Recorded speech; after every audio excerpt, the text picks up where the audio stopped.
Hello everyone. इस video में हम लोग स्पेक्ट्रम से चैप्टर 17 को कवर करने वाले हैं। चैप्टर 17 आपके स्पेक्ट्रम में यूनिट 7 से है। यूनिट 7 में हम लोग जन राष्ट्रवादी के युग का किस तरीके से शुभारंभ हो रहा है इसके बारे में हम जान रहे हैं, यानी हम किन घटनाओं को कवर कर रहे हैं।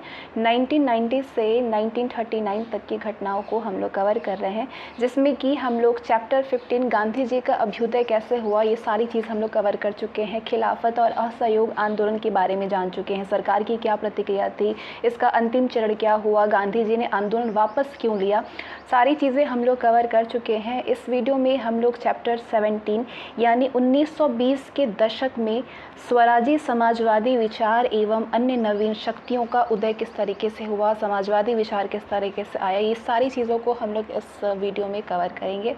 तो चलिए शुरू करते हैं। इससे पहले कि जितने भी वीडियोज़ हैं उसके लिंक आपको डिस्क्रिप्शन में मिल जाएंगे। तो स्वराजी एवं परिवर्तन विरोधी क्या थी? कांग्रेस, खिलाफत, स्वराज्य पार्टी का उदय। किसी भी चीज़ों को मैं समझा नहीं रही हूँ, बस जैसे स्टोरी है वैसे स्टोरी मैं आपको बता रही हूँ। बस ध्यान से सुनना है, सारी चीज़ें खुद ही दिमाग में जाती जाएगी, स्टोरी याद हो जाएगा एक बार में ही। तो मार्च 1922 में गांधी जी की गिरफ्तारी के पश्चात राष्ट्रवादी खेमे में बिखराव आने लगा था। संगठन टूटने लगा और जुझारू राष्ट्रवादी नेताओं का मनोबल कमज़ोर पड़ने लगा। कब? मार्च 1922 में जब गांधी जी गिरफ्तार हुए। ठीक है। इन परिस्थितियों में कांग्रेसी थे उसके बीच में ये बहस छिड़ गई कि संक्रमण के इस काल में कौन सा रास्ता अख्तियार किया जाए। बहुत से लोगों ने गांधी जी की रणनीति और नेतृत्व पर प्रश्न चिन्ह लगाना शुरू कर दिए थे। दूसरे लोग इस गतिरोध से उबरने का विकल्प ढूंढने लगे। कांग्रेस का एक खेमा जिसका नेतृत्व सीआर दास, मोतीलाल नेहरू और अजमल खान कर रहे थे, वो चाहता था कि राष्ट्रवादी आंदोलनकारी विधान परिषदों का बहिष्कार बंद कर दे। आंदोलनकारी परिषद यानी लेजिस्लेटिव काउंसिलों का। इनका विचार था कि वो असहयोग को व्यवस्थापिका सभाओं तक ले जाकर के सरकारी प्रस्तावों का विरोध करेंगे और सरकारी मशीनरी के कार्यों में रुकावट डालने का प्रयास करेंगे। इनका तर्क था कि ये युक्ति असहयोग आंदोलन का परित्याग नहीं बल्कि उसे प्रभावी बनाने की रणनीति है। ये संघर्ष एक नया मोर्चा सिद्ध होगा। दूसरे शब्दों में कहा जाए तो उनका उद्देश्य विधान परिषदों को अपने अनुकूल मोड़ना या फिर समाप्त करना था। जैसे उदाहरण, यदि सरकार राष्ट्रवादियों की मांगों की उपेक्षा करती है तो वे व्यवस्थापिकाओं के कार्य संचालन को अवरुद्ध कर देंगे और सरकार का ध्यान इस ओर आकर्षित करने के लिए उन्हें विवश करेंगे। वो लोग जो विधान परिषदों में प्रवेश की वकालत कर रहे थे उन्हें स्वराजीय परिवर्तन समर्थक के नाम से जाना गया, जबकि वो लोग जो विधान परिषदों में प्रवेश के पक्षधर नहीं थे और स्वराज्यों के प्रस्ताव का विरोध कर रहे थे उन्हें परिवर्तन विरोधी कहा गया।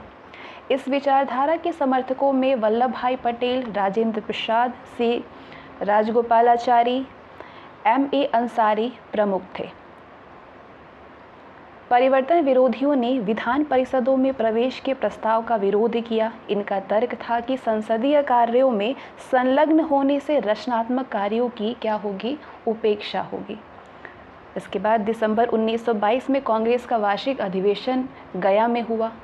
इस अधिवेशन में सीआर दास और मोतीलाल ने नए कार्यक्रम से संबद्ध एक प्रस्ताव रखा और तर्क दिया कि इससे या तो विधान परिषदों का स्वरूप परिवर्तित होगा या फिर वो समाप्त हो जाएगी। लेकिन कांग्रेस के दूसरे खेमे ने जो परिवर्तन विरोधी था और जिसका नेतृत्व वल्लभ भाई पटेल, राजगोपालाचारी और राजेंद्र प्रसाद कर रहे थे, इसका तीव्र विरोध किया जाए और प्रस्ताव नामंजूर हो गया। इसके बाद सीआर दास और मोतीलाल नेहरू ने, जो कि गया अधिवेशन में अध्यक्ष और महामंत्री थे, अपने पदों से त्यागपत्र दे दिए और कांग्रेस खिलाफत स्वराज पार्टी के गठन की घोषणा कर दी। सीआर दास उसके अध्यक्ष और मोतीलाल नेहरू सचिव चुने गए। खिलाफत स्वराज्य पार्टी की। स्वराजियों का तर्क क्या था? स्वराजियों का तर्क था कि विधान परिषदों में प्रवेश से असहयोग आंदोलन की प्रगति अवरुद्ध नहीं होगी बल्कि इससे आंदोलन और प्रभावी बनेगा और इससे संघर्ष के नए द्वार खुलेंगे। कांग्रेस के बहिष्कार के बावजूद भी विधान परिषदें जो कि अस्तित्व में बनी ही रहेगी और चुनाव में संभवतः बड़े पैमाने पर लोग भाग लेंगे। इससे जनता पर कांग्रेस का प्रभाव कम हो जाएगा और महत्वपूर्ण पदों पर गैर कांग्रेसी व्यक्ति आसीन हो जाएंगे जो कांग्रेस को कमज़ोर बनाने का प्रयास करेंगे। ये सरकार के अवैध कानूनों को वैध बनाने के प्रयास का समर्थन करेंगे। और क्या तर्क था?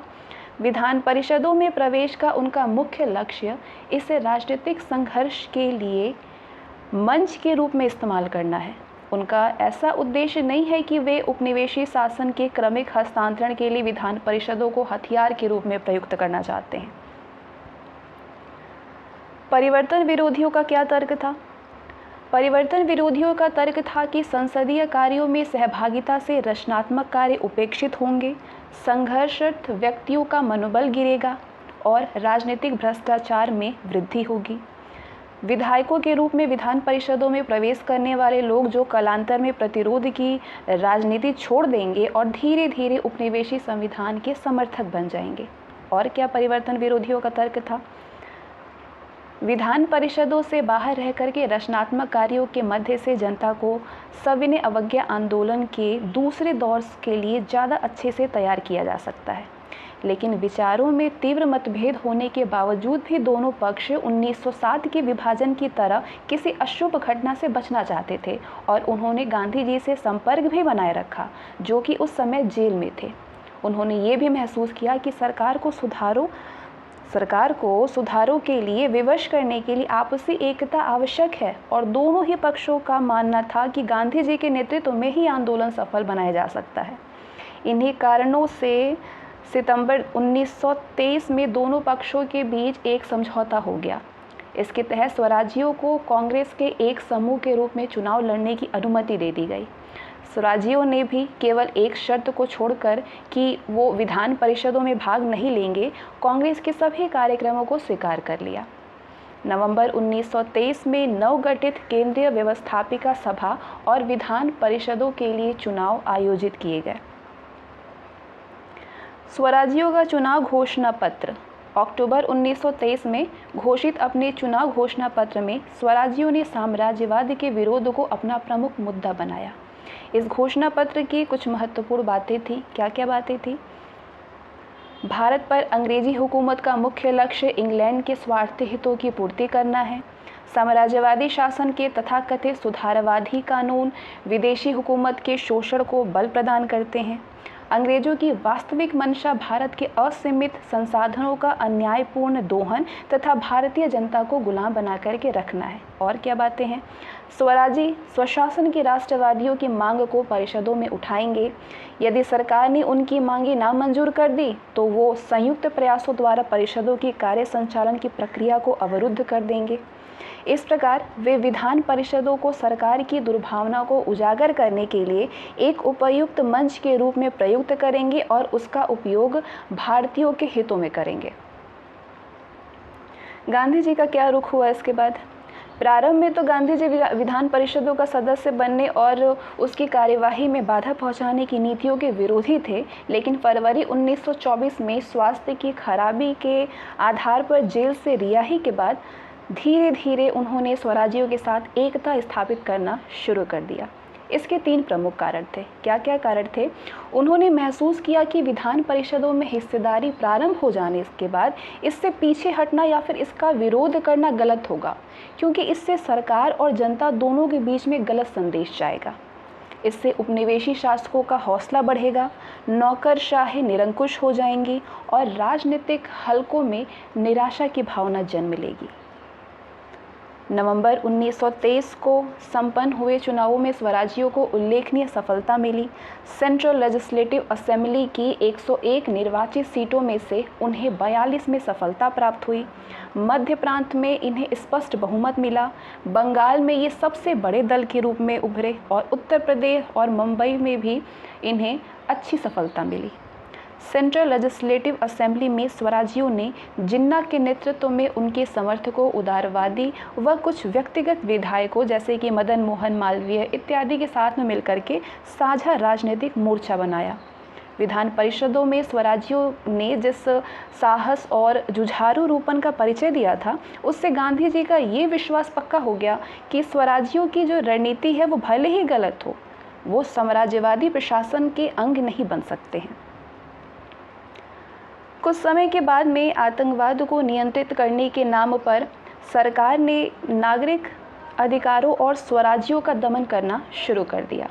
अक्टूबर 1924 में अनेक स्वराजी और कांग्रेसी नेता जो हैं वो गिरफ्तार कर लिए गए और उन्हें प्रताड़ित किया गया। इनमें सुभाष चंद्र बोस, अनिल बरर राय और एस.सी. मित्र इत्यादि प्रमुख थे। सरकार की दमनकारी नीतियों से गांधी जी असंतुष्ट हो गए और उन्होंने स्वराजियों के साथ में एकता दर्शाने और उनका समर्थन करने का निश्चय किया। विधानमंडलों में स्वराजियों की क्या गतिविधियां रहीं? 1924 के अंत तक स्वराजियों की स्थिति काफ़ी कमज़ोर हो चुकी थी। सांप्रदायिक दंगे, सांप्रदायिकता और उत्तरदायित्व या फिर प्रतिरोध के मुद्दे पर स्वराजियों के खेमे में विभाजन इसके लिए मुख्य रूप से उत्तरदायी था। 16 जून 1925 को C.R. दास की मृत्यु से उन्हें और गहरा आघात लगा। स्वराजियों के खेमे में उत्तरदायित्व की अवधारणा के समर्थक कुछ नेताओं जैसे लाला लाजपत राय, मदन मोहन मालवीय और N.C. केलकर ने सरकार के साथ में समर्थन और हिंदू हितों की रक्षा के लिए सत्ता में यथासंभव भागीदारी की वकालत करी। उन्होंने मोतीलाल नेहरू जैसे अप्रतिक्रियावादियों पर आरोप लगाया कि वो मांसाहारी और हिंदू हितों के विरोधी हैं। इसके बाद लाला लाजपत राय और मदन मोहन मालवीय ने स्वराज्य पार्टी छोड़ दी। इसके अतिरिक्त भी स्वराज्य पार्टी को कमज़ोर करने वाली अनेक गतिविधियां चलती रहीं। पार्टी को और अधिक टूटने से बचाने, संसदीय भ्रष्टाचार रोकने और कार्यकर्ताओं को और अधिक निराशा से बचाने के लिए पार्टी के मुख्य नेतृत्व ने सविनय अवज्ञा आंदोलन के प्रति पुनः अपनी आस्था व्यक्त की और मार्च 1926 से विधानमंडल में भाग न लेने का फैसला कर लिया। दूसरी ओर स्वराज्य पार्टी के दूसरे खेमे ने नवंबर 1926 के चुनावों का समर्थन किया और इसमें भाग लेने का फैसला लिया। लेकिन दुर्बलता के कारण इन चुनावों में पार्टी कोई भी महत्वपूर्ण प्रदर्शन नहीं कर पाई और अंततः 1930 के लाहौर कांग्रेस अधिवेशन में पारित प्रस्तावों और सविनय अवज्ञा आंदोलन के छिड़ने के कारण स्वराजियों ने विधानमंडल का दामन छोड़ दिया। तो फिर क्या स्वराजियों को क्या क्या उपलब्धियां मिली, क्या क्या उपलब्धियां इनकी रही? गठबंधन के सहयोगियों के साथ मिलकर के स्वराजियों ने कई बार सरकार के विरुद्ध मतदान किया। यहाँ तक कि उन्होंने बजट संबंधी मामलों पर भी सरकार के विरुद्ध मतदान किया और स्थगन प्रस्ताव पारित किया। स्वशासन, नागरिक स्वतंत्रता और औद्योगिकीकरण के समर्थन में भी उन्होंने सशक्त भाषण दिए। 1925 में विट्ठल भाई पटेल सेंट्रल लेजिस्लेटिव असेंबली के अध्यक्ष चुने गए। विट्ठल भाई पटेल 1928 में सार्वजनिक सुरक्षा विधेयक यानी पब्लिक सेफ्टी बिल पर सरकार की पराजय स्वराजियों की महत्वपूर्ण उपलब्धि थी। पब्लिक सेफ्टी बिल, इस विधेयक में ये प्रावधान था कि सरकार अवांछित और विध्वंसकारी चरित्र वाले विदेशियों को देश से निर्वाचित कर सकती है। ये था इसका प्रावधान और इसका प्रमुख कारण तत्कालीन समय में समाजवाद और साम्यवाद का तेजी से प्रचार था। भारत में ब्रिटिश सरकार इस दिशा में पहले से ही सतर्क थी। सरकार का विश्वास था कि कॉमिटन द्वारा भेजे गए विदेशी भारत में ब्रिटिश सरकार को अस्थिर करने का प्रयास कर सकते हैं। और क्या क्या उपलब्धियां रहीं? स्वराजियों की गतिविधियों ने ऐसे समय में राजनीतिक निर्वात को भर दिया, जबकि राष्ट्रीय आंदोलन धीरे धीरे अपनी सामर्थ्य खोता जा रहा था और उसके सम्मुख राजनीतिक शून्यता उत्पन्न हो रही थी। राजनीतिक शून्यता क्या हो गई? उत्पन्न हो गई थी। उन्होंने मॉन्टेग्यू चेम्सफोर्ड सुधारों का खोखलापन उजागर कर दिया। उन्होंने विधानमंडलों में सरकार की भेदभावपूर्ण नीतियों के विरुद्ध जोरदार प्रदर्शन किया और उपयुक्त मंच के रूप में इसका उपयोग किया। स्वराजियों की कुछ कमजोरियां भी थीं, जैसे कि स्वराजी जो है वो विधानमंडल के भीतर अपने जुझारू संघर्ष से और विधानमंडल के बाहर राजनीतिक संघर्ष के बीच में समन्वय नहीं स्थापित कर पा रहे थे। वास्तव में ये लोग जो थे वो सिर्फ अखबार में छिपी खबरों पर ही विश्वास करने लगे थे। विविधानवादी राजनीति भी अपनी कुछ सीमाएं थीं। विधानवादी राजनीति की भी अपनी कुछ सीमाएं हैं और स्वराज्यों जो हैं वो अपने सहयोगी घटकों का भी हमेशा हर अवसर पर साथ नहीं प्राप्त कर सके थे। टकराववादी विचारधारा के कारण उनका प्रभाव व्यापक नहीं हो सका। वो विधानमंडलों की शक्तियों और विशेषाधिकारों का पूर्ण उपयोग करने में असफल रहे। बंगाल में बहुसंख्यक स्वराज्यों, बहुसंख्यक में मुसलमान थे ज़्यादातर, तो बंगाल में बहुसंख्यक स्वराज्यों ने जमींदारों के विरुद्ध काश्तकारी मांगों का समर्थन नहीं किया।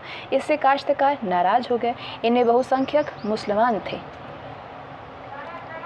और वे पार्टी में घुसपैठ कर रहे सांप्रदायिक तत्वों को रोकने में असफल रहे। तो ये सारी कुछ कमजोरियां रही थी स्वराज्यों की। आगे जानेंगे परिवर्तन विरोधियों के रचनात्मक कार्य। जिस समय स्वराजी विधानमंडलों में साम्राज्यवादी शासन का प्रतिरोध करने में व्यस्त थे, उसी समय परिवर्तन विरोधियों ने भी देश में अनेक महत्वपूर्ण रचनात्मक कार्य किए। देश भर में सैकड़ों खादी आश्रमों की स्थापना की। यहाँ पे युवा पुरुष और महिलाओं ने आदिवासियों और पिछड़ी जाति के लोगों के साथ में मिलकर के कताई बुनाई का प्रशिक्षण लिया और चरखा और खादी को लोकप्रिय बनाने का कार्य किया। गुजरात के खेड़ा और बारदोली क्षेत्रों में इस दिशा में उल्लेखनीय कार्य हुआ। गुजरात के खेड़ा में और बारदोली क्षेत्रों में अनेक राष्ट्रीय शिक्षण संस्थाओं की स्थापना की गई, जहां पे विद्यार्थियों को औपनिवेशिक सत्ता के विरुद्ध शिक्षा दी जाती थी। हिंदू मुस्लिम एकता के लिए सराहनीय प्रयास किए गए। अस्पृश्यता के विरुद्ध में संघर्ष, शराब एवं विदेशी कपड़ों का बहिष्कार, बाढ़ पीड़ितों को सहायता देने जैसे कार्यक्रम भी चलाए गए। सविनय अवज्ञा आंदोलन में रचनात्मक कार्यकर्ताओं ने आधार स्तंभ की भूमिका निभाई। तो इसीलिए जिस समय में स्वराजी विधानमंडल में साम्राज्यवादी शासन का प्रतिरोध करने में व्यस्त थे, उसी समय परिवर्तन विरोधियों ने देश में बहुत सारे महत्वपूर्ण रचनात्मक कार्य किए। रचनात्मक कार्यों का मूल्यांकन। तो राष्ट्रीय शिक्षा कार्यक्रम से केवल शहरी निम्न मध्य वर्ग एवं समृद्ध किसान ही लाभान्वित हुए थे। राष्ट्रीय शिक्षा कार्यक्रम से राष्ट्रीय शिक्षा के प्रति आकर्षण आंदोलन के समय तक ही रहा था। लोग डिग्री और नौकरियों के प्रलोभन से पुनः सरकारी स्थलों की ओर आकर्षित होने लगे। खादी की लोकप्रियता भी एक मुश्किल कार्य था, क्योंकि ये आयातित कपड़े की तुलना में महंगा पड़ता था। छुआछूत के विरुद्ध संघर्ष में भूमिहीनों और कृषकों और मजदूरों की आर्थिक दशा सुधारने के लिए कोई भी प्रयत्न नहीं किए गए, जबकि इसी वर्ग के लोग मुख्यतः इस अमानवीय कुरीतियों के शिकार थे। वैसे तो स्वराजियों और परिवर्तन विरोधियों की विचारधारा और कार्यशैली अलग अलग थी, फिर भी उन्होंने एक दूसरे से यथासंभव सहयोग बनाए रखा और नए राजनीतिक संघर्ष की शुरुआत के लिए जहां कहीं भी अवसर मिला, एक दूसरे को सहयोग दिया। आगे जानते हैं नई शक्तियों। समाजवादी विचार, युवा शक्ति, व्यापार संघ का उदय, यानी नई शक्तियों का उदय कैसे हुआ। 20वीं शताब्दी में दूसरे दशक के अंतिम और तीसरे दशक के प्रारंभिक वर्ष में 20वीं शताब्दी में दूसरे दशक के अंतिम और तीसरे दशक के प्रारंभिक वर्ष आधुनिक भारतीय इतिहास में कई कारणों से महत्वपूर्ण थे। इस दौरान जहां एक और राष्ट्रीय आंदोलन में भारतीयों ने अपनी सक्रिय भागीदारी दर्ज कराई, वहीं दूसरी ओर राष्ट्रीय परिदृश्य पर विभिन्न राजनीतिक धाराओं का क्रिस्टलीकरण भी हुआ। ये विभिन्न राजनीतिक धाराएं अपने अभ्युदय की प्रक्रिया में जहां एक ओर सत्य और अहिंसा पर आधारित गांधीवादी सत्याग्रह की अवधारणा से अभिप्रेरित थी, वहीं दूसरी ओर कुछ अन्य कारणों में भी इनकी अभ्युदय में सकारात्मक भूमिका निभाई। इस काल के भारतीय चिंतकों पर अंतर्राष्ट्रीय घटनाओं एवं परिस्थितियों का जो प्रभाव दर्ज किया गया, वो पहले इतना कभी नहीं देखा गया था। दूसरे शब्दों में कहें तो भारतीय चिंतकों के मनोमस्तिष्क पर धारदार और सुस्पष्ट सामाजिक आर्थिक अंतर्वस्तु का प्रवेश हुआ। 1920 के दशक में जिन नई शक्तियों का अभ्युदय हुआ, उन नई शक्तियों के बारे में अब हम जानेंगे। समाजवादी एवं मार्क्सवादी विचारों का प्रसार। अंतर्राष्ट्रीय परिदृश्य पर विभिन्न समाजवादी और साम्यवादी संगठनों के उदय ने भारत में कांग्रेस के एक खेमे पर भी अपनी प्रभावी उपस्थिति दर्ज कराई, उन्हें गहराई तक अभिप्रेरित कर दिया। जवाहरलाल नेहरू और सुभाष चंद्र बोस इसके सर्वप्रमुख प्रेरणा प्रतीक थे। इन दोनों प्रमुख कांग्रेसियों पर समाजवादी विचारों का व्यापक प्रभाव पड़ा। ये युवा राष्ट्रवादी, गांधीवादी विचारों और राजनीतिक कार्यक्रम से असंतुष्ट थे और भारत की आर्थिक, राजनीतिक और सामाजिक रुग्णता को दूर करने की वकालत कर रहे थे। 1917 में रूसी क्रांति ने इन युवा राष्ट्रवादियों पर अपनी गहरी छाप छोड़ी। इसके फलतः ये समाजवादी विचारों से प्रभावित हुए बिना नहीं रह सके। ये युवा राष्ट्रवादी स्वराजवादी और परिवर्तन विरोधी दोनों के आलोचक थे। पूर्ण स्वराज यानी पूर्ण स्वतंत्रता के नारे के साथ साम्राज्यवाद विरोधी स्वर की मुखर अभिव्यक्ति के पक्षधर थे। चेतना एवं अंतर्राष्ट्रीय राजनीतिक धाराओं के उदय से प्रभावित थे। राष्ट्रवादी और साम्राज्यवाद विरोधी विचारधारा के सामाजिक न्याय से समन्वय की आवश्यकता पर जोर, पूंजीवादी और जमींदारी प्रथा की आलोचना और समाजवादी विचारधारा अपनाने की शिक्षा पर बल देते थे ये राष्ट्रवादी।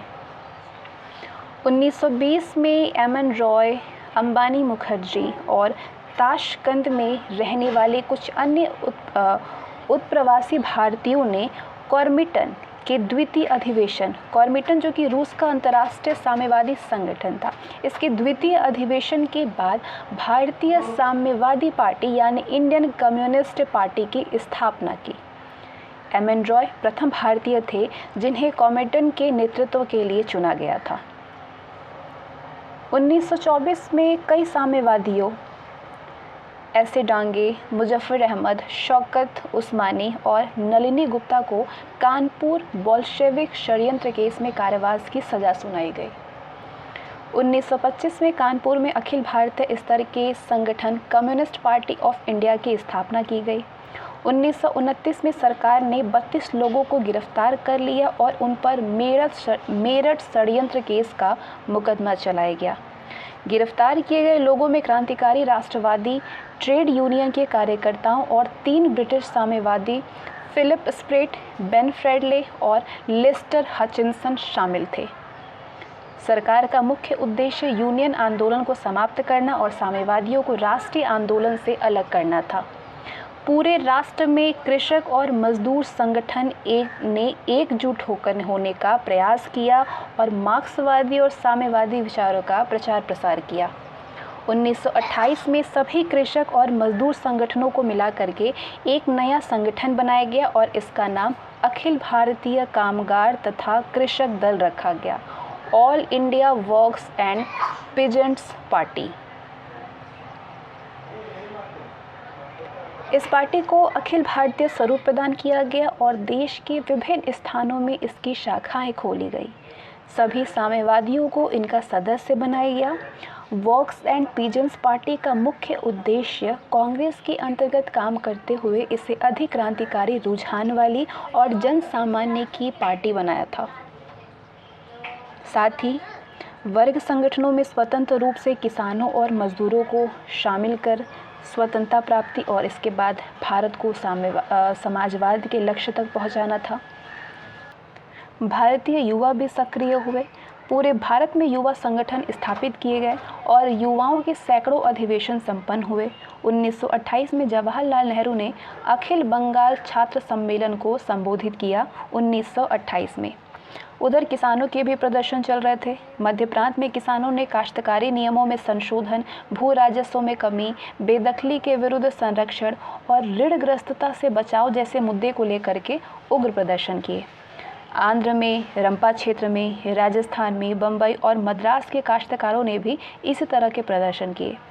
गुजरात के बारदोली में 1928 में किसान आंदोलन का नेतृत्व वल्लभ भाई पटेल ने किया था। 1928 में गुजरात के बारदोली में जो किसान आंदोलन हो रहा था उसका नेतृत्व किसने किया?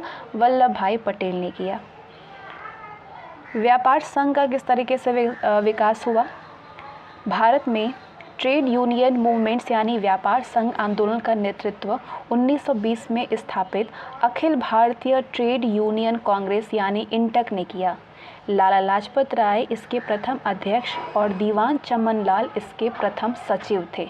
लाला लाजपत राय इसके प्रथम अध्यक्ष थे इंटक के और चमन लाल इसके प्रथम सचिव थे। बाल गंगाधर तिलक ने भी इसमें महत्वपूर्ण योगदान दिया।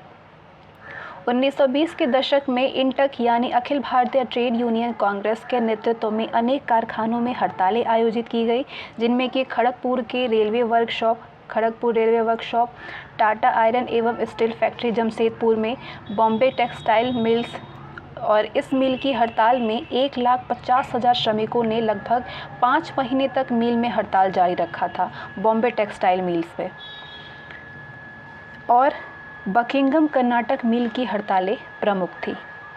1928 में देश भर में आयोजित विभिन्न हड़तालों में लगभग 5 लाख श्रमिकों ने भाग लिया था।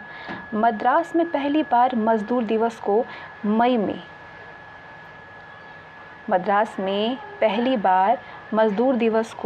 मई दिवस के रूप में मनाया गया। जातीय आंदोलन हुए। पूर्ववर्ती शोषण एवं उत्पीड़न के विरुद्ध भारतीय समाज में विभिन्न जातीय आंदोलन एक बार पुनः गति पकड़ने लगे। हालांकि इन आंदोलनों की प्रकृति विभाजनकारी, सक्रिय और मौलिक थी। इसमें कुछ आंदोलन शामिल हैं। कौन कौन से आंदोलन? मद्रास में जस्टिस पार्टी का आंदोलन, आत्मसम्मान आंदोलन 1925 में हुआ था। यह आंदोलन मद्रास के ईपी रामास्वामी नायकर पेरियार के नेतृत्व में चलाया गया था, आत्मसम्मान आंदोलन। इसके बाद सतारा महाराष्ट्र में सत्यशोधक कार्यकर्ताओं का आंदोलन, भास्कर राव जाधव महाराष्ट्र के नेतृत्व में चलाया गया था आंदोलन, भास्कर जाधव के नेतृत्व में। महाराष्ट्र में डॉक्टर भीमराव अंबेडकर के नेतृत्व में महारो का आंदोलन हुआ। केरल में के अय्यप्पन और सी केशवन के नेतृत्व में सिद्धांतवादी झरझावों का आंदोलन हुआ। सामाजिक स्थिति में सुधार के लिए बिहार में यादवों का आंदोलन हुआ।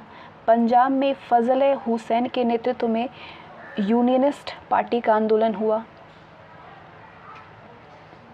क्रांतिकारी गतिविधियों का समाजवाद की ओर क्या झुकाव हुआ? अहिंसा के सिद्धांत पर आधारित राजनीतिक संघर्ष की रणनीति से असंतुष्ट युवाओं का झुकाव धीरे धीरे समाजवाद की ओर होने लगा। क्रांतिकारी गतिविधियों का समाजवाद की ओर भी झुकाव हुआ। स्वराज्यों और परिवर्तन विरोधियों के कार्यक्रमों से भी ये संतुष्ट नहीं हो सके थे, तो इसके फलतः ये समाजवादी विचार से प्रभावित होकर के इस ओर आकृष्ट होने लगे। इसके परिणाम स्वरूप आतंकवाद की 2 धाराएं विकसित हुई।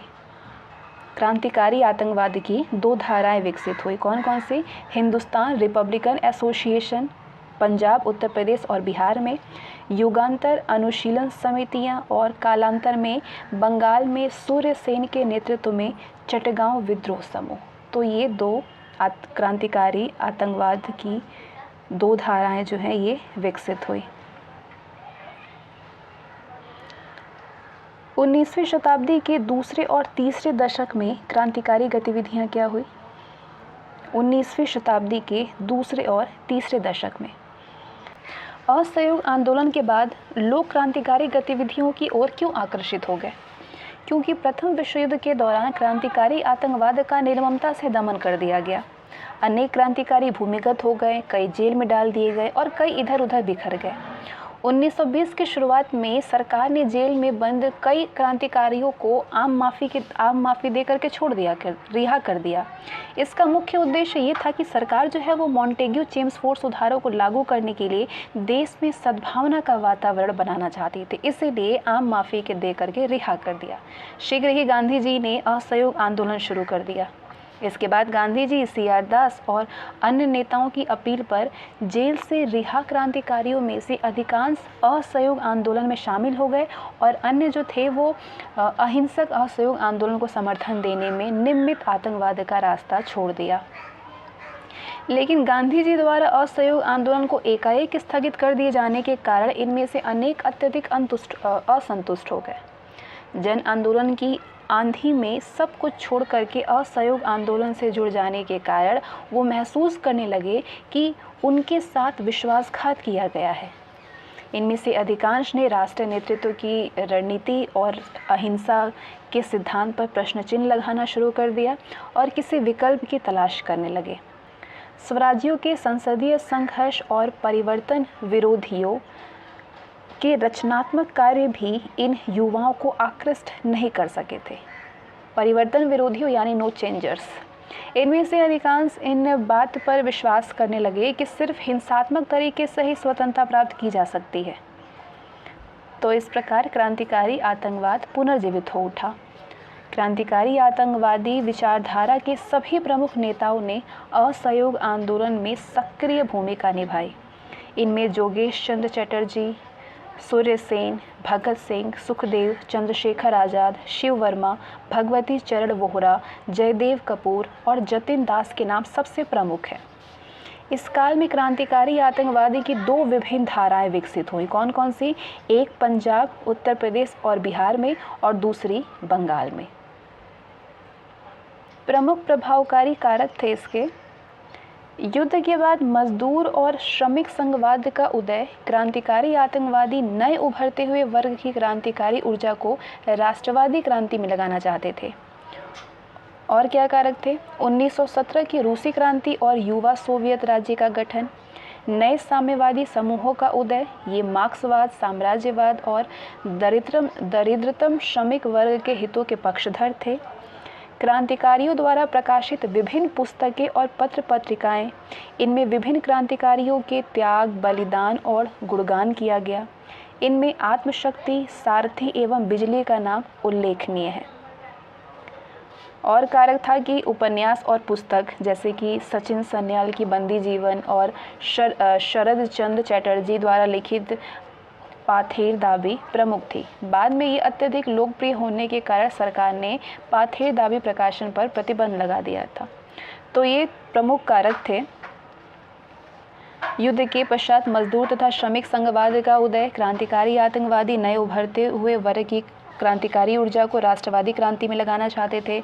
1917 की रूसी क्रांति तथा युवा सोवियत राज्य का गठन, नए साम्यवादी समूहों का उदय, ये मार्क्सवाद, समाजवाद और दरिद्रतम श्रमिक वर्ग के हितों के पक्षधर थे। क्रांतिकारियों द्वारा प्रकाशित विभिन्न पुस्तकें और पत्र पत्रिकाएं, इनमें विभिन्न क्रांतिकारियों के त्याग एवं बलिदान का गुणगान किया गया। इनमें आत्मशक्ति, सारथी एवं बिजली का नाम उल्लेखनीय है। बाकी उपन्यास और ये पुस्तकें हैं। पंजाब, उत्तर प्रदेश और बिहार में इस क्षेत्र में क्रांतिकारी आतंकवादी गतिविधियों का संचालन मुख्य रूप से हिंदुस्तान रिपब्लिकन एसोसिएशन या आर्मी ने किया था। कालांतर में हिंदुस्तान रिपब्लिकन एसोसिएशन का नाम बदल करके हिंदुस्तान सोशलिस्ट रिपब्लिकन एसोसिएशन कर दिया गया। तो हिंदुस्तान रिपब्लिकन एसोसिएशन यानी HRA की स्थापना अक्टूबर 1924 में कानपुर में की गई। कानपुर में क्रांतिकारी युवकों के एक अधिवेशन में रामप्रसाद बिस्मिल, योगेश चंद्र चटर्जी और सचिंद्रनाथ सान्याल ने अन्य क्रांतिकारियों के सहयोग से इसकी स्थापना की। हिंदुस्तान रिपब्लिकन एसोसिएशन का उद्देश्य सशस्त्र क्रांति के मध्य से औपनिवेशिक सत्ता को उखाड़ फेंकना और संघीय गणतंत्र संयुक्त राज्य भारत की स्थापना करना था। यूनाइटेड स्टेट्स ऑफ इंडिया की स्थापना करना था, जिसका मुख्य आधार वयस्क मताधिकार हो। बात करते हैं काकोरी कांड के बारे में, जो कि अगस्त 1925 में हुआ था। हिंदुस्तान रिपब्लिकन एसोसिएशन का सबसे प्रमुख कार्य काकोरी डकैती था। 9 अगस्त 1925 को एसोसिएशन के सदस्यों ने सहारनपुर से लखनऊ लाइन पर 8 डाउन रेलगाड़ी को काकोरी नामक गांव में रोक करके रेल विभाग के खजाने को लूट लिया। सरकार इस घटना से अत्यंत क्रोधित हो गई। उसने भारी संख्या में क्रांतिकारियों को गिरफ्तार कर उन पर काकोरी षड्यंत्र का मुकदमा चलाया। रामप्रसाद बिस्मिल, अशफाक उल्ला खां, राजेंद्र लाहिड़ी और रोशन सिंह को फांसी दे दी गई। 4 को आजीवन कारावास की सजा दे करके अंडमान भेज दिया गया और 17 अन्य लोगों को लंबी सजाएं सुनाई गई। चंद्रशेखर आज़ाद फरार हो गए। काकोरी षड्यंत्र कांड से उत्तर भारत के क्रांतिकारियों को एक बड़ा आघात लगा, लेकिन इससे क्रांतिकारी आतंकवाद का पूर्णतः दमन नहीं हो सका, पूरी तरीके से दमन नहीं हो सका। काकोरी षड्यंत्र केस से क्रांतिकारी और भड़क उठे और युवा क्रांतिकारी संघर्ष के लिए तैयार हो गए। उत्तर प्रदेश में शिव वर्मा, जयदेव कपूर और विजय कुमार सिन्हा तथा पंजाब में भगत सिंह, सुखदेव और भगवती चरण वोहरा ने चंद्रशेखर आज़ाद के नेतृत्व में हिंदुस्तान रिपब्लिकन एसोसिएशन को पुनः संगठित करने का काम प्रारंभ कर दिया। इन युवा क्रांतिकारियों पर धीरे धीरे समाजवादी विचारधारा का प्रभाव भी पड़ने लगा। दिसंबर 1928 में दिल्ली के फिरोज शाह कोटला मैदान में युवा क्रांतिकारियों की एक बैठक आयोजित की गई, जिसमें कि युवा क्रांतिकारियों ने सामूहिक नेतृत्व को स्वीकारा और समाजवाद की स्थापना को अपना लक्ष्य निर्धारित किया। बैठक में हिंदुस्तान रिपब्लिकन एसोसिएशन का नाम बदल करके हिंदुस्तान सोशलिस्ट रिपब्लिकन एसोसिएशन यानी HSRA कर दिया गया। सैंडर्स हत्याकांड लाहौर में 1928 दिसंबर 1928 में हुआ। धीरे धीरे जब हिंदुस्तान सोशलिस्ट रिपब्लिकन एसोसिएशन के क्रांतिकारी विध्वंसक और क्रांतिकारी गतिविधियों से दूर होते जा रहे थे, उसी समय नवंबर 1928 में शेरे पंजाब लाला लाजपत राय की लाठीचार्ज से मृत्यु हो गई। उसके बाद क्रांतिकारी इनकी मृत्यु से पुनः भड़क उठे। 1928 में लाहौर में साइमन कमीशन के भारत दौरे का विरोध करने के लिए एक प्रदर्शन आयोजित किया गया। प्रदर्शनकारियों का नेतृत्व लाला लाजपत राय कर रहे थे। लाहौर में सहायक पुलिस कप्तान सैंडर्स ने साइमन कमीशन के विरुद्ध प्रदर्शन कर रहे लोगों पर लाठीचार्ज करने का आदेश दे दिया था। इसके परिणाम स्वरूप लाला लाजपत राय को संघाती चोट लगी और 15 नवंबर 1928 को उनकी मृत्यु हो गई। हिंदुस्तान सोशलिस्ट रिपब्लिकन एसोसिएशन के 3 प्रमुख सदस्यों भगत सिंह, चंद्रशेखर आज़ाद और राजगुरु ने लाला लाजपत राय की मौत के लिए सैंडर्स को दोषी मानते हुए 17 दिसंबर 1928 को सैंडर्स की हत्या कर दी। सैंडर्स की हत्या को इन शब्दों द्वारा न्यायोचित करार दिया गया कि देश के करोड़ों लोगों के सम्माननीय नेता की एक साधारण पुलिस अधिकारी के क्रूर हाथों द्वारा की गई हत्या राष्ट्र का घोर अपमान है। भारत के देशभक्त युवाओं का ये कर्तव्य है कि वो कायरतापूर्ण हत्या का बदला लें। हमें सैंडर्स की हत्या का अफसोस है, किंतु वो उस अमानवीय व्यवस्था का एक अंग था जिसे नष्ट करने के लिए हम संघर्ष कर रहे हैं। इसके बाद अप्रैल 1929 को केंद्रीय विधानसभा में बम विस्फोट हुआ। इसके बाद हिंदुस्तान सोशलिस्ट रिपब्लिकन एसोसिएशन के नेतृत्व में जनता को ये समझने का निर्णय किया गया कि उसका उद्देश्य अपरिवर्तित हो गया है और वो जन क्रांति में विश्वास रखता है। इसी समय ब्रिटिश सरकार भारतीयों, विशेष करके मजदूरों के मौलिक अधिकारों पर प्रतिबंध लगाने के उद्देश्य से ट्रेड डिस्प्यूट बिल का और पब्लिक सेफ्टी बिल पास करने की योजना बना रही थी। इसके प्रति विरोध प्रदर्शित करते हुए भगत सिंह और बटुकेश्वर दत्त को केंद्रीय विधानसभा में बम फेंकने का उत्तरदायित्व सौंपा गया। बम फेंकने का उद्देश्य किसी की हत्या करना नहीं था, बल्कि सरकार को विरोध से अवगत करना और बहरों को सुनाना था। इसलिए जानबूझ करके मामूली बम बनाया गया था और 8 अप्रैल 1929 को भगत सिंह और बटुकेश्वर दत्त ने केंद्रीय विधानसभा के कक्ष में खाली बेंचों में इस बम को फेंक दिया। बम फेंकने का मुख्य उद्देश्य अपनी गिरफ्तारी देकर के अदालत को अपनी विचारधारा के प्रचार का माध्यम बनाना था, जिससे कि जनता उनके विचारों तथा राजनीतिक दर्शन से परिचित हो सके। बम फेंकने के बाद मची भगदड़ में भगत सिंह और बटुकेश्वर दत्त आसानी से भाग सकते थे, लेकिन इनकलाब जिंदाबाद के नारे लगाते रहे। भगत सिंह और बटुकेश्वर दत्त ने जानबूझकर के स्वयं को गिरफ्तार कराया था, क्योंकि वो जनता को ये संदेश देना चाहते थे कि क्रांतिकारी गतिविधियों की सजा क्रांतिकारी स्वयं भुगतने को तैयार हैं। क्योंकि उस समय जनता में ये धारणा बनती जा रही थी कि आतंकवादी गतिविधियों के बाद क्रांतिकारी बच करके निकल जाते हैं और सरकारी दमन की सजा जनता को भुगतनी पड़ती है। तो सरकार ने चंद्रशेखर आज़ाद के अतिरिक्त सभी क्रांतिकारियों को पकड़ लिया। भगत सिंह, सुखदेव और राजगुरु पर लाहौर षड्यंत्र केस के तहत में मुकदमा चलाया गया। अन्य क्रांतिकारियों को कड़ी सजाएं हो गई। जेल में इन क्रांतिकारियों ने जेल की अमानवीय परिस्थितियों के विरोध में भूख हड़ताल और मांग की कि राजनीतिक बंदियों के साथ में हिरासत के दौरान सम्माननीय और न्यायोचित व्यवहार किया जाए। जतिन दास पहले शहीद बने। जेल में 64 दिनों की भूख हड़ताल के कारण उनकी मृत्यु हो गई। जतिन दास की कांग्रेस के नेताओं ने इन युवा क्रांतिकारियों का जोरदार समर्थन किया। भगत सिंह, राजगुरु और सुखदेव को फांसी की सजा सुनाई गई और 23 मार्च 1931 को उन्हें फांसी पर लटका दिया गया। इस खबर से पूरा देश जो है वो स्तब्ध हो गया। हर जुबान पर भगत सिंह का नाम आ गया। पूरे राष्ट्र ने इन महान देशभक्तों की कुर्बानी को सरकार की कायरतापूर्ण कार्रवाई की संज्ञा दी। दिसंबर 1929 में चंद्रशेखर आज़ाद के नेतृत्व में क्रांतिकारियों ने दिल्ली के निकट वायसराय लॉर्ड इरविन की ट्रेन को जलाने का प्रयास किया। 1930 में पंजाब एवं उत्तर प्रदेश में अनेक आतंकवादी घटनाएं हुई। अकेले पंजाब में एक वर्ष में आतंकवादी की 26 घटनाएं दर्ज की गई। फरवरी 1931 में इलाहाबाद में एक पार्क में चंद्रशेखर आज़ाद पुलिस के साथ हुई मुठभेड़ में गोलियों के शिकार हो गए।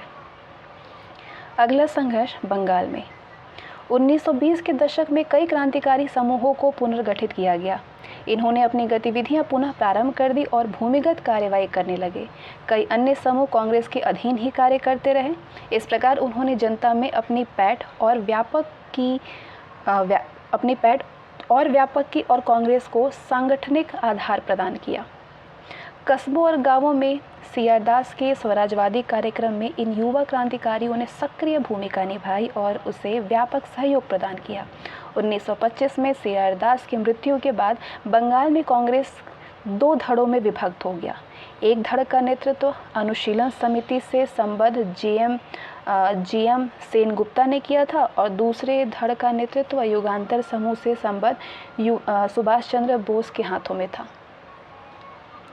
इन पुनर्गठित क्रांतिकारी समूहों ने कई आतंकवादी गतिविधियां संपन्न की। 1924 में कलकत्ता के बदनाम पुलिस कमिश्नर चार्ल्स टेगार्ट की गोपीनाथ साहा ने हत्या करने की चेष्टा की।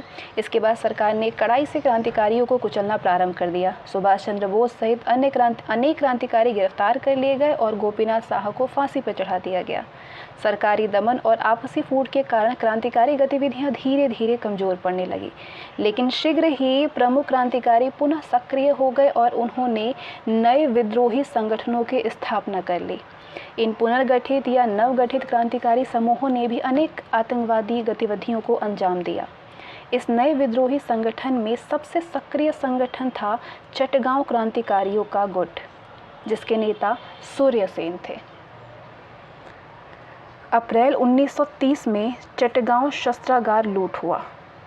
सूर्य सेन ने असहयोग आंदोलन में सक्रिय भूमिका निभाई थी और चटगांव के राष्ट्रीय विद्यालय में शिक्षक के रूप में कार्य कर रहे थे। लोग उन्हें प्यार से मास्टर दा के नाम से पुकारते थे। क्रांतिकारी गतिविधियों से संलग्न होने के कारण 1926 से 28 तक उन्हें 2 साल की सजा हुई थी। जेल से रिहा होने के बाद वो कांग्रेस में काम करते रहे थे। वे चटगांव जिला कांग्रेस कमेटी के सचिव थे। वे कहा करते थे कि सहृदयता क्रांतिकारी का विशेष गुण है। सूर्य सेन मृदुभाषी, शांत और लगनशील व्यक्ति थे और कविताओं से उन्हें बहुत लगाव था। रविंद्रनाथ टैगोर और काजी नजरुल इस्लाम के वो बहुत बड़े प्रशंसक थे। सूर्य सेन ने अपने सहयोगियों अनंत सिंह, गणेश घोष और लोकीनाथ बाउल के साथ में मिलकर के सशस्त्र विद्रोह की योजना बनाई। इसका उद्देश्य जनता को ये बताना था कि सशस्त्र विद्रोह से शक्तिशाली ब्रिटिश साम्राज्यवाद को जड़ से उखाड़ फेंका जा सकता है। विद्रोह की प्रस्तावित कार्रवाई में चटगांव के 2 शस्त्रागारों पर कब्जा करके युवा क्रांतिकारियों को हथियार बंद करने के, नमित हथियारों को लूटना, नगर की टेलीफोन और टेलीग्राफ संचार व्यवस्था को नष्ट करना और चटगांव और शेष बंगाल के बीच में रेल संपर्क को भंग करना था।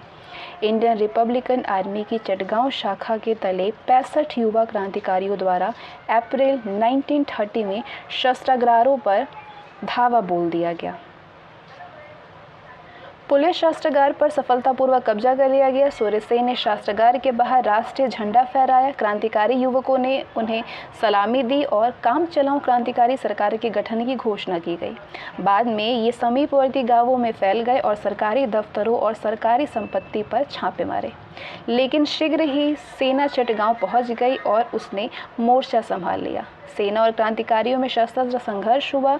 कई युवा क्रांतिकारी बहादुरी पूर्वक संघर्ष करते हुए शहीद हो गए। फरवरी 1933 में सूर्यसेन गिरफ्तार कर लिए गए, उन पर मुकदमा चलाया गया और जनवरी 1934 में उन्हें फांसी पर लटका दिया गया। लेकिन चटगांव कांड से जनता अत्यंत प्रभावित हुई। इस घटना से क्रांतिकारी विचारों वाले युवकों का उत्साह बहुत बढ़ गया और बड़ी तादाद में युवक जो हैं वो विभिन्न आतंकवादी गुटों में शामिल होने लगे थे। 1930 में क्रांतिकारी गतिविधियों ने पुनः जोर पकड़ा और ये क्रम 1932 तक चलता रहा। इसके बाद सरकार की क्या प्रतिक्रिया हुई? शस्त्रागारों की लूट से सरकार पहले तो घबराई, लेकिन बाद में वो बर्बर दमन पर उतर आई। सरकार ने 20 दमनकारी कानून जारी किए और क्रांतिकारियों को कुचलने के लिए पुलिस को पूरी तरह से छूट दे दी। चटगांव में पुलिस ने अनेक गांवों को जला करके भस्म कर दिया और अनेक ग्रामीणों पर भारी जुर्माना लगाया। देशद्रोह के आरोप में 1933 में जवाहरलाल नेहरू को गिरफ्तार कर लिया गया और उन्हें 2 वर्ष की सजा दी गई। उन पर साम्राज्यवाद और पुलिस के दमन की निंदा करने और क्रांतिकारी युवकों के साहस और वीरता को प्रशंसा करने का आरोप था। क्रांतिकारी दर्शन का प्रतिपादन। भगत सिंह और उनके क्रांतिकारी सहयोगियों ने पहली बार क्रांतिकारी संघर्ष के तरीके एवं क्रांति के लक्ष्य के रूप में क्रांतिकारियों के समक्ष क्रांतिकारी दर्शन को प्रस्तुत किया। वैसे हिंदुस्तान रिपब्लिकन एसोसिएशन के भीतर काफ़ी समय से इस मुद्दे पर विचार मंथन चल रहा था। अक्टूबर 1924 में HRA की संस्थापक परिषद ने जनता को सामाजिक, क्रांतिकारी और साम्यवादी सिद्धांतों की शिक्षा देने और उनका प्रचार प्रसार करने का निर्णय लिया। 1925 में अपने घोषणा पत्र में इसने कहा कि हिंदुस्तान रिपब्लिकन एसोसिएशन का उद्देश्य उन तमाम व्यवस्थाओं का उन्मूलन करना है जिनके तहत एक व्यक्ति दूसरे व्यक्ति का शोषण करता है। HRA के मुख्य अंग क्रांतिकारियों ने रेलवे और परिवहन के अन्य साधनों तथा इस्पात और जहाज निर्माण जैसे बड़े उद्योगों के राष्ट्रीयकरण का भी प्रस्ताव रखा था। HRA ने किसानों और मजदूरों का संगठन बनाने और संगठित हथियारबंद क्रांति के लिए काम करने का भी निर्णय किया। अपने अंतिम वर्षों के दौरान 1920 के दशक में ये क्रांतिकारी विनाशकारी और व्यक्तिगत आतंकवादी गतिविधियों से दूर होने लगे और उनका झुकाव राजनीतिक जन आंदोलन की तरफ होने लगा था। अपनी हिरासत की अवधि में रामप्रसाद बिस्मिल ने युवकों से अपील किया था कि वो पिस्तौल और रिवॉल्वर का साथ छोड़ दें, क्रांतिकारी षड्यंत्रों में हिस्सा ना लें और खुला आंदोलन चलाएं। उन्होंने युवकों से हिंदू मुस्लिम एकता बनाए रखने और सभी राजनीतिक दलों से कांग्रेस के नेतृत्व में एक होने की भी अपील की।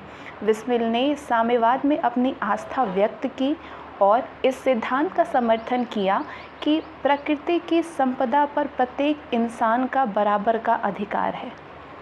चंद्रशेखर आज़ाद के अनुरोध पर भगवती चरण वोहरा ने the philosophy of the bomb यानी बम का दर्शन नामक प्रसिद्ध पुस्तक की रचना की। किसने किया? भगवती चरण वोहरा ने चंद्रशेखर आज़ाद के अनुरोध पर।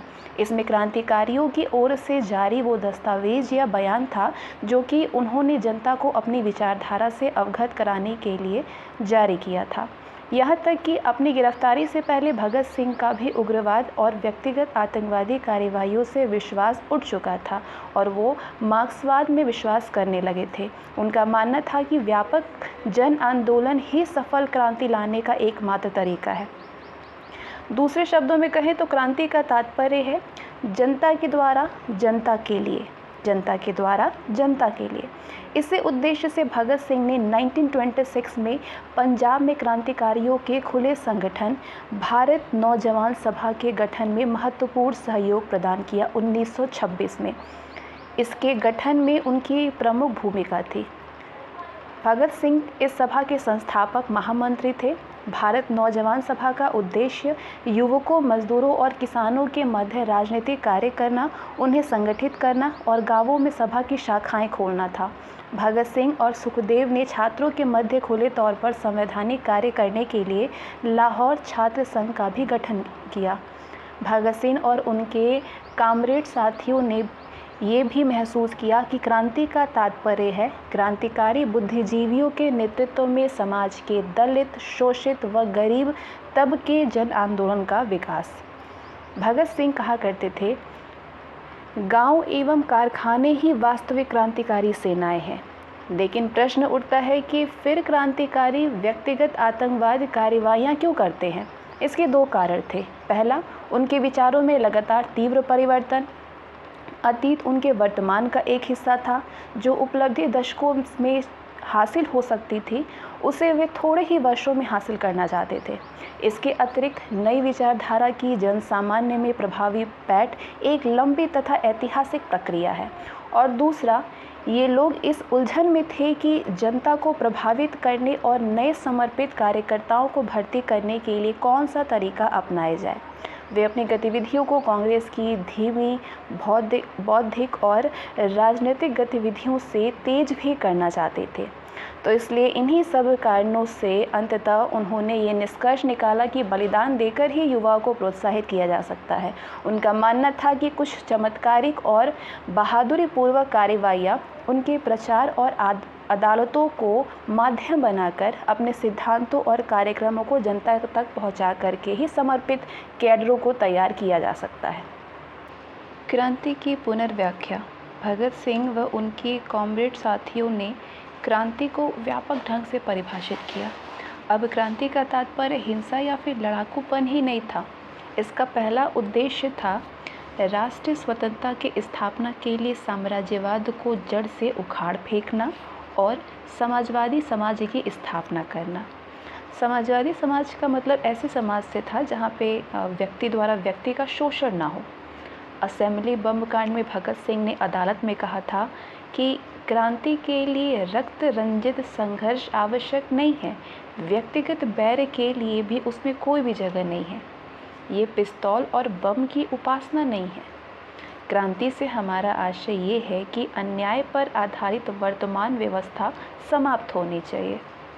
भगत सिंह का मार्क्सवाद तथा समाज के संबंध में मार्क्स की वर्गीय अवधारणा में पूर्ण विश्वास था। उन्होंने कहा था कि किसानों को सिर्फ विदेशी शोषणकर्ताओं से ही मुक्ति नहीं पानी है, बल्कि उन्हें पूंजीपतियों और जमींदारों के चंगुल से भी मुक्त होना है। उन्होंने ये भी कहा है कि भारत में संघर्ष तब तक जारी रहेगा जब तक मुट्ठी भर शोषणकर्ता अपने हितों की पूर्ति के लिए सामान्य जनता के श्रम का शोषण करते रहेंगे। इस बात का कोई भी विशेष महत्व नहीं है कि शोषणकर्ता अंग्रेज पूंजीपति है या फिर भारतीयों या फिर अंग्रेजों का गठबंधन है या फिर पूरी तरह से भारतीय है। उन्होंने समाजवाद को वैज्ञानिक ढंग से परिभाषित किया, जिसका अर्थ था पूंजीवाद तथा वर्ग प्रभुत्व का पूरी तरह अंत। भगत सिंह एक जागरूक तथा धर्मनिरपेक्ष क्रांतिकारी थे। नौजवान भारत सभा के 6 नियमों में से जिन्हें भगत सिंह ने बनाया था, इसके 2 के अनुसार इस सभा के सदस्य किसी ऐसे संस्था, संगठन या पार्टी से किसी तरह का संबंध नहीं रखेंगे जो सांप्रदायिकता का प्रचार करती हो। साथ ही वे धर्म को जनता का व्यक्तिगत मामला मानते हुए जनता के बीच सहनशीलता की भावना पैदा करने का प्रयास करेंगे। भगत सिंह ने जनता को अंधविश्वास तथा धर्म की जकड़न से मुक्त करने पर बहुत जोर दिया था। उन्होंने धर्म और धार्मिक दर्शन की भी आलोचना की और नास्तिकता का मार्ग अपनाया। भगवान के अस्तित्व में भी उनकी आस्था खत्म हो गई। उन्होंने घोषित किया कि प्रगति के लिए संघर्षरत प्रत्येक व्यक्ति को अंधविश्वासों की आलोचना करनी ही पड़ेगी और रूढ़िवादी विचारों को चुनौती देनी ही पड़ेगी।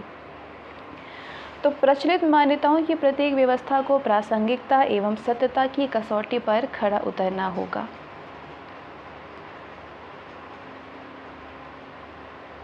आगे डिस्कस करते हैं कि बंगाल में नए क्रांतिकारी आंदोलन की क्या विशेषताएं रही। इसकी सबसे प्रमुख विशेषता यह है कि इसमें बड़े पैमाने पर युवतियों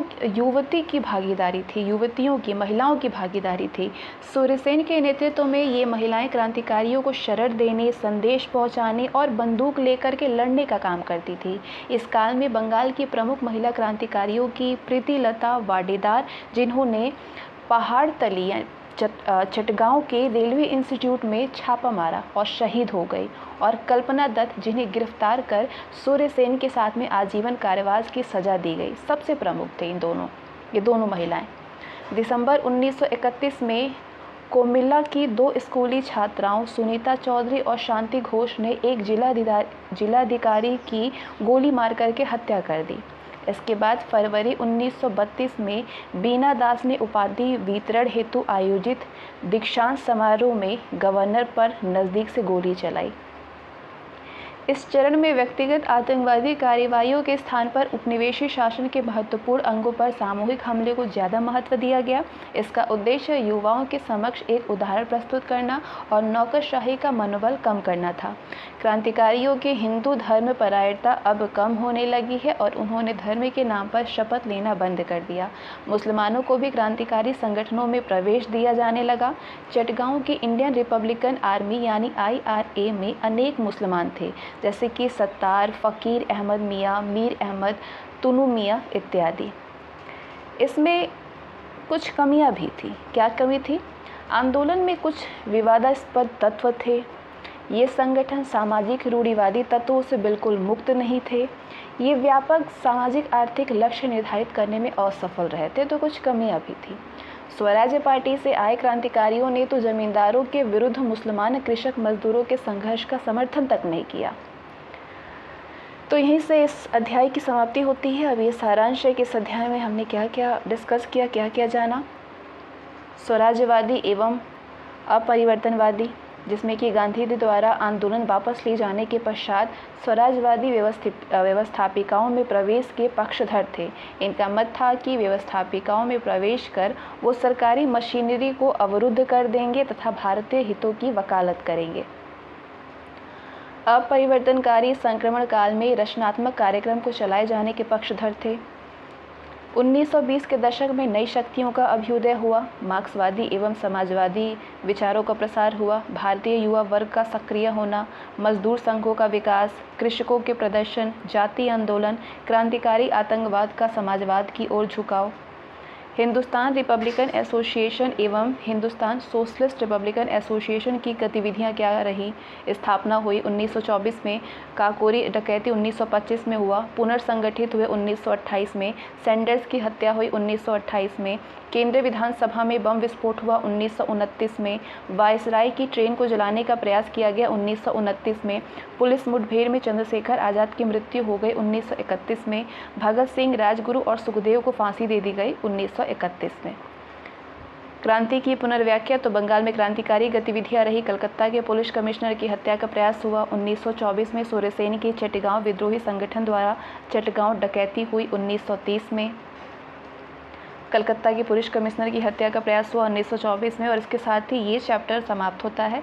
नेक्स्ट चैप्टर को हम नेक्स्ट वीडियो में डिस्कस करेंगे। आज के लिए बस इतना ही। वीडियो आपके लिए अगर यूज़फुल हो तो इसे लाइक करिएगा और thank you so much for watching this video.